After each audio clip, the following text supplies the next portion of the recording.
OSK federation RDC cup ಒಂದು ವಿಮರ್ಶೆ. OSK RDC cup karate ಪಟುಗಳ ಅಸಲಿ ಕೌಶಲ್ಯದ ಪ್ರದರ್ಶನ.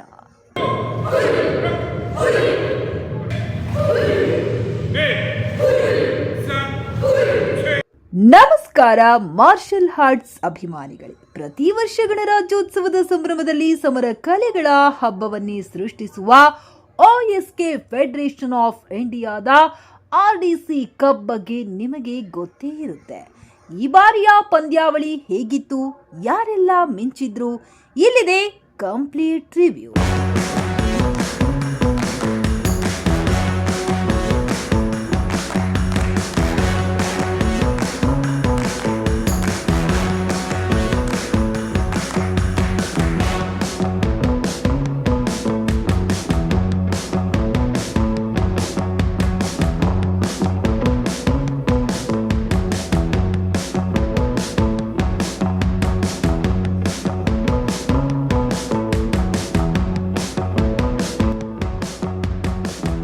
OSK ಅಂದ್ರೆ ಓಕಿನಾವನ್ ಶೋರಿ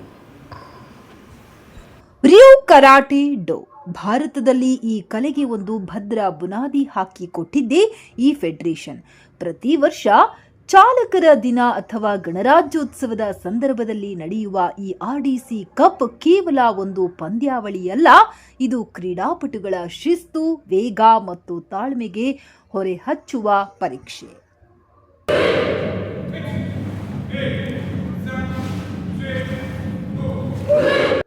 ಈ ಬಾರಿಯ ಟೂರ್ನಿಮೆಂಟ್ನಲ್ಲಿ 3 ಪ್ರಮುಖ ವಿಷಯಗಳು ನನ್ನ ಗಮನ ಸೆಳೆದವು. ಅದ್ಭುತ ಕಾಟಾ ಪ್ರದರ್ಶನ, ಕರಾಟೆಯ ಪಟುಗಳನ್ನು ಎಷ್ಟು ನಾಜೂಕಾಗಿ ಮತ್ತು ಶಕ್ತಿಯುತವಾಗಿ ಪ್ರದರ್ಶಿಸಬಹುದು ಎಂಬುದಕ್ಕೆ ಇಲ್ಲಿನ ಸ್ಪರ್ಧಿಗಳೇ ಸಾಕ್ಷಿ.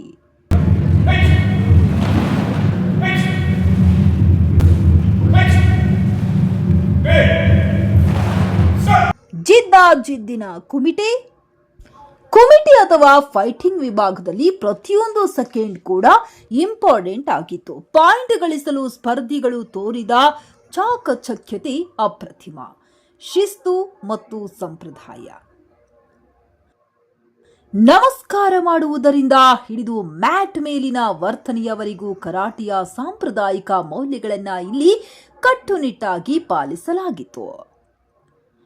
ಈ ಯಶಸ್ಸಿನ ಹಿಂದೆ OSK ಫೆಡರೇಷನ್ ತರಬೇತಿದಾರರು ಮತ್ತು ಪದಾಧಿಕಾರಿಗಳ ದೊಡ್ಡ ಶ್ರಮವಿದೆ. ಸ್ಪರ್ಧೆಯಲ್ಲಿ ಸೋಲು ಗೆಲುವಿಗಿಂತ ಹೆಚ್ಚಾಗಿ ಪ್ರತಿಯೊಬ್ಬ ವಿದ್ಯಾರ್ಥಿಯು ಕಲಿಯುವ ಅನುಭವ ಇಲ್ಲಿ ಬೆಲೆ ನೀಡಲಾಗುತ್ತದೆ. ಅಂತಾರಾಷ್ಟ್ರೀಯ ಗುಣಮಟ್ಟದ ಮ್ಯಾಟ್ಗಳು ಮತ್ತು ನುರಿತ ರೆಫರ್ಗಳ ಉಪಸ್ಥಿತಿ ಈ ಕಪ್ನ ಗಾಂಭೀರ್ಯವನ್ನ ಹೆಚ್ಚಿಸಿತು.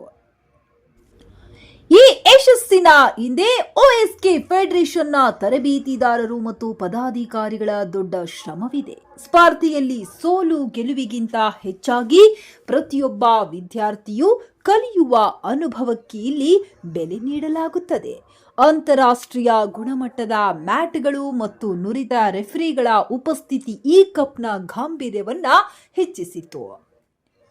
ಕೊನೆಯದಾಗಿ ಹೇಳಬೇಕೆಂದರೆ OSK ಆರ್ಡಿಸಿ ಕಪ್ ಕೇವಲ ಟ್ರೋಫಿ ಗೆಲ್ಲುವುದಕ್ಕಷ್ಟೇ ಸೀಮಿತವಾಗಿಲ್ಲ, ಇದು ಒಬ್ಬ ವ್ಯಕ್ತಿಯ ಆತ್ಮವಿಶ್ವಾಸವನ್ನ ಹೆಚ್ಚಿಸುವ ವೇದಿಕೆ. ಈ ಬಾರಿ ಭಾಗವಹಿಸಿದ ಪ್ರತಿಯೊಬ್ಬ ಕರಾಟೆ ಪಟುವಿಗೂ ಅಭಿನಂದನೆಗಳು. ನಿಮ್ಮಲ್ಲಿ ಯಾರಾದರೂ ಈ ಪಂದ್ಯಾವಳಿಯಲ್ಲಿ ಭಾಗವಹಿಸಿದ್ದೀರಾ? ನಿಮ್ಮ ಬೆಲ್ಟ್ ಯಾವುದು? ಕಮೆಂಟ್ ಬಾಕ್ಸ್ನಲ್ಲಿ ತಿಳಿಸಿ. ನಮ್ಮ ಚಾನಲ್ಗೆ ಸಬ್ಸ್ಕ್ರೈಬ್ ಆಗುವುದನ್ನ ಮರೆಯಬೇಡಿ. ಸುರೇಶ್ ಕಣಿಚರಂದ. ಸೊ ಇವತ್ತದ್ದು ಕಾರ್ಯಕ್ರಮಕ್ಕೆ ನಮ್ಮ ಸ್ಪೆಷಲ್ ಗೆಸ್ಟ್ ಆಗಿ ಬಂದಿರೋ Anita ma'am, DCP deputy commissioner of police, and Manjunath sir, ACP commissioner. ಫಸ್ಟೇ ಒಂದು ಥ್ಯಾಂಕ್ಸ್ ಹೇಳೋಕ್ಕೆ ಇಷ್ಟಪಡ್ತಾ ಇದ್ದೀನಿ.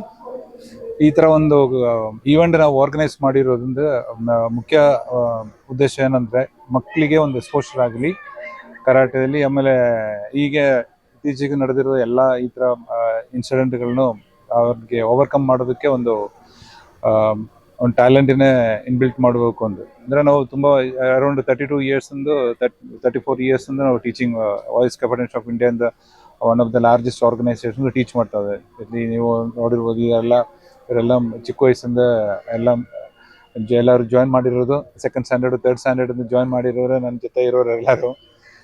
ಸೊ ಇವಾಗೆಲ್ಲ ಅವರೇ ಕ್ಲಾಸ್ ಮಾಡ್ತಾ ಇದ್ದಾರೆ.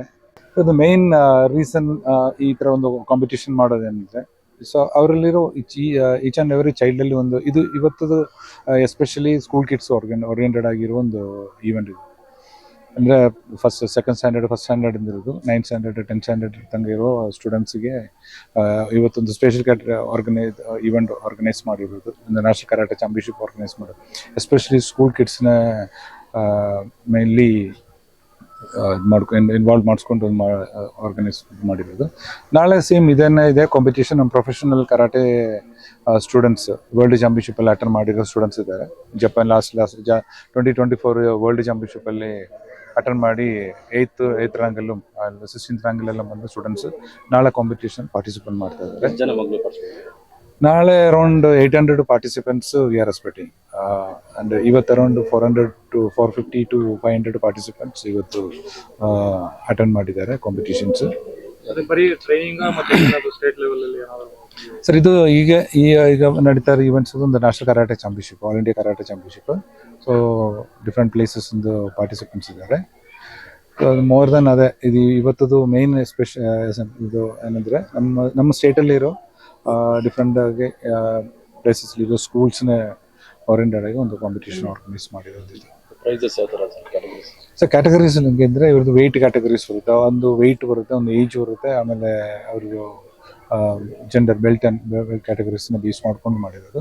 ಅದೊಂದು ಯೂಶಲಿ WKF ವರ್ಲ್ಡ್ ಕರಾಟೆ ಫೆಡರೇಷನಲ್ಲಿ ಏನು ಅವ್ರದ್ದು ರೂಲ್ಸ್ ಆ್ಯಂಡ್ ರೆಗ್ಯುಲೇಷನ್ಸ್ ಏನಿದೆಯೋ ಅದನ್ನೇ ಬೇಸ್ ಮಾಡ್ಕೊಂಡಿರೋ ವೆಯ್ಟ್ ಕ್ಯಾಟಗರೀಸ್ ಮಾಡಿಕೊಂಡು ಇದು ಕಾಂಪಿಟೇಷನ್ಸ್ನ ಆರ್ಗನೈಸ್ ಮಾಡಿರೋದು. Chandu from OSK Federation of India, India's largest karate school, and we had participated in Okinawan Championship 2024. Approximately from our federation, well, close to 40 plus students, and highest number of students from OSK Federation of India. It was a wonderful experience, I would say. As a coach, we had it's a different altogether experience, and kids got ultimate platform to showcase their talent, and they could see the culture in a different way, and the importance of the karate, because Okinawa is the birthplace of karate, so they could literally explore everything. And some of our kids, they came to the 8th rank, and some of them came to 16th rank, and it's not a joke. It's a very very very tough competition, and they did the best that they could do. And we keep going to this championship whenever it is organized. And then right now there is a team which is they're preparing. They put a lot of hard work and dedication. Every day in the morning they come for the training around 5 p.m, and again in the evening it starts again 5 p.m. Around 2 to 3 hours they practice. So they are trying their best, and then we are also with them supporting. OSK Federation is taking care of each and every student, in this participation, those are participating, right? Training them, and then from everything, point to point. So we are supporting them.